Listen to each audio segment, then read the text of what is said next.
Today was not a good day, actually, for the administration. Joe Biden did pardon his son for crimes that he had. Listen, 34% of Americans support how DOGE is going about it, when 75% of Americans support the mission.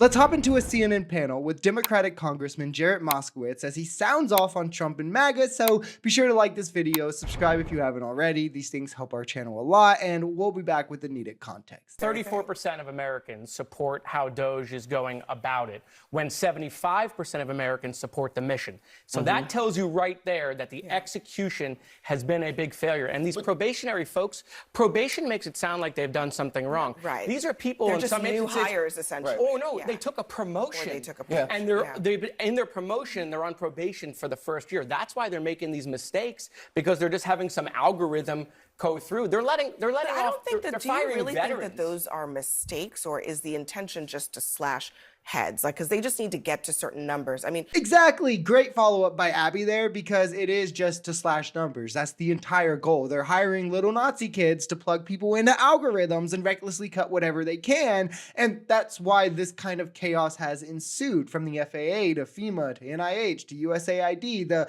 list goes on, literally. And where it's important to remember, 1 in 3 veterans work for the government. Over 50% of federal workers make under $100,000 a year. A sizable portion are only making like $50,000 a year. These are middle-class workers. These are, in many instances, veterans. And Elon and Trump are fine letting an algorithm dictate their livelihoods or whether or not they deserve their job. Joe Biden did pardon his son for crimes that he had. Listen, his whole family. hold on. I didn't like the pardons. I didn't like the preemptive pardons.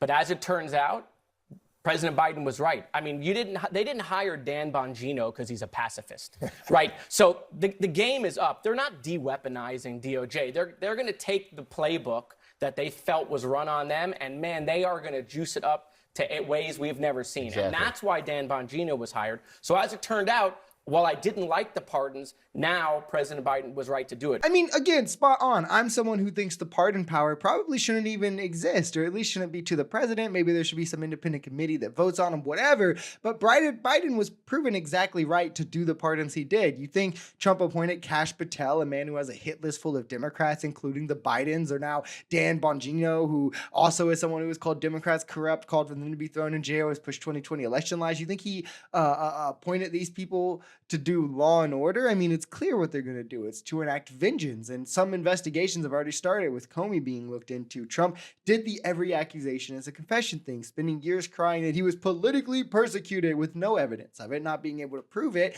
and now using that to justify him doing it to his enemy. I mean, it's surprising that this happened. Today was not a good day, actually, for the administration, if you're looking at a couple of things that happened today. One was this Tate thing that happened today. The other was this question about, do you regret calling him a dictator? And he was like, did I say that? Right? And the other thing was, if you look at the traffic online over the Epstein release, I have never seen the left and the right come together in a moment on the debacle of what the Epstein. I don't know what you guys are talking. Yeah, briefly on the Tate thing. Hilarious. Trump cries that we don't want criminals and those who do sexual violence against women in our country, and then he goes out of his way to let 2 back into our country just because they're like right-wing red pill dumbasses. But the Epstein thing and the Epstein list is hilarious because MAGA is still falling for it. They get the duped award. Again, Trump is so obviously in these files. I mean, you called him his friend. He's seen in all these pictures with him. He's on the logs. They're either never going to release this and give some reason why they couldn't, or they're going to be sure to wipe them clean first, so they need some time. Where they again promised it would be out yesterday. Of course, that was a nothing burger, where MAGA started getting upset, and now Pam Bondi and Republicans are saying, well, it was the Democrats. No, seriously, they're blaming the Democrats despite controlling all 3 chambers in government, having a conservative-filled cabinet, conservative Trump loyalist over the FBI. They're still trying to say, well, it's the Democrats are blocking Pam Bondi. Like, I just love how MAGA will literally buy anything as to not have to give the delusion up.